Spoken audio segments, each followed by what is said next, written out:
Welcome back to GBN Tonight with me, Martin Daubney. Now, the Great British Energy Bill has today received royal assent, and that means it's officially now become British law.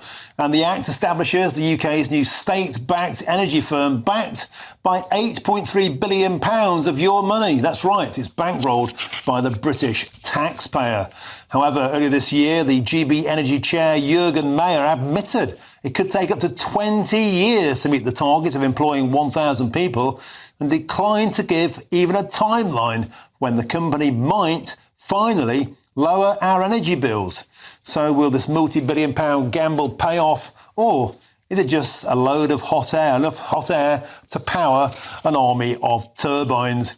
Well, joining me now to discuss this is Dr Rupert Read, the founder of the Climate Majority Project and the author of Why Climate Breakdown Matters. Dr Read, welcome to the show. Let's face it, it's come into law, but there's no evidence whatsoever they'll do the most important thing that most people care about, bring down our energy bills.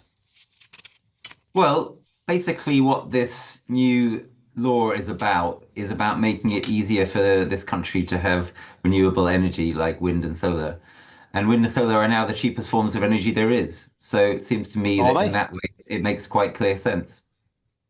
Are they really the cheapest forms of energy? When you factor in the cost of manufacturing the turbines, the cost of manufacturing the solar panels, if you factor all of that in, is it really cheaper? And if it were, why aren't countries, beg your pardon, such as the United States, who are turbo boosting towards growth, why aren't they using it? Yes, it is cheaper when you factor all those things in. In the United States, they have been using it for the past several years.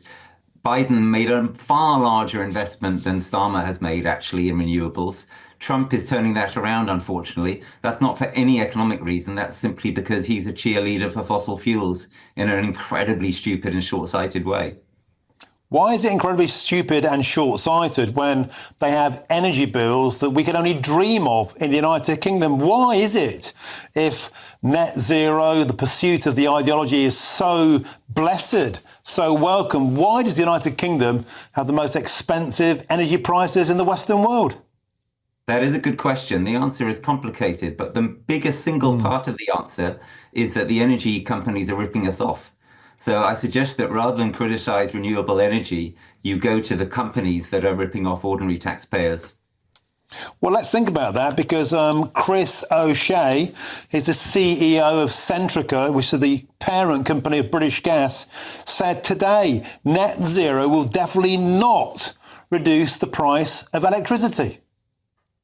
Look, Centrica is one of the companies that's ripping you off. Obviously, they're not going to tell you the truth. Just like I'm afraid GBNEWS isn't going to tell you the truth because you're owned by Paul Marshall, who is a fossil fuel magnate.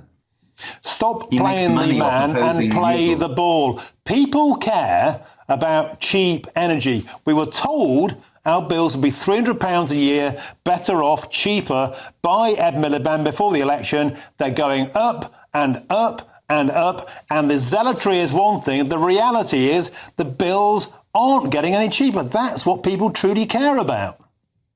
Zealotry. Your bias is very obvious. You're just playing the tune that your Show me the evidence.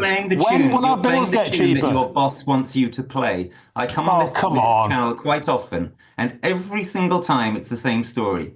Every single time you slag off renewable energy and cheerlead for fossil fuels. Could that possibly be anything to do with the fact that GBNEWS owned? No, it isn't. It's nothing to do with that. It's nothing to do with that. The British public. No, it's not. And your channel is you work for you are a political strategist for Extinction Rebellion. We know your regime too. We know your agenda. People want cheaper energy. We were promised that. We were promised cheaper energy by you lot, by Ed Miliband. We haven't got it. Don't have a go at me. Don't have a go at GBNEWS. Where is the evidence to deliver on the promise that you lot made?